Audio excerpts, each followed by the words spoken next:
من زمن الجيل الجميل. انت جيت طرحتي اسماء كبيره واسماء حلوه. طبعا. اشرف عبد الباقي. طبعا قلبي حبيبي. مفيش مره تليفون تعالي مسرح مصر. بنتقابل عادي يا جماعه. يا جماعه انا مش هفرض نفسي. انا عايزك على الساحه. انت عايزني على الساحه؟ انا بحبك. بص عايز اشوفك على الساحه. اكيد لو شافني اشرف. مش عايز اشوفك على التيك توك يا فنانه. تيك توك ايه؟ التيك توك ده تواصل مع الجمهور. مش عايزك. اوعى تفتكر ان التيك توك اقول لك كلمه. قولي. حتى لو عملت بطولات قد كده حلو. مش هسيب التيك توك لسبب انا بتواصل مع جمهوري. تكسبي منه؟ قابلت منه. سيبك من مكسب ايه وبتاع بجد في فلوس؟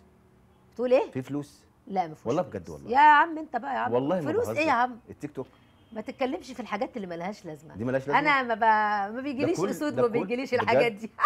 ما جالكيش والله حاجه؟ لا لا ولا لا. داعمين. عايزه اقول لك حاجه، ما تتكلمش في الموضوع ده لان دي يا فنانه مش دي حاجه عيب لما تتكلم في حاجه زي كده. التيك توك عيب لما تتكلم على حتى لو في حتى لو في ما يتكلمش في كده. انا داخله التيك توك كده عشان تواصل مع جمهوري. لا تتخيل انا قابلت ناس اقسم بالله العظيم كويسين ولا وحشين من جميع انحاء العالم. وعندي السكرين شوت موجود وتقرا دلوقتي.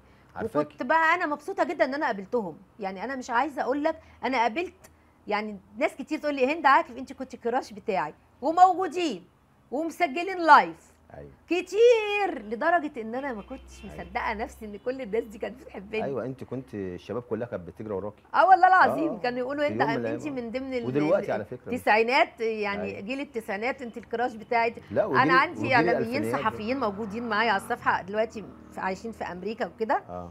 وموجودين على طول. فكل ما يدخلوا معايا يقولوا للناس احنا كنا بنتضرب بسببها، كنا بناخد الصور نعلقها في الحيطه وهم يسمعوني يبقوا عارفين على فكره ويبقى مبيضين وياخد البوسترات يعلقها. فبابا يقول له خربت الحيطه ويديله علقه.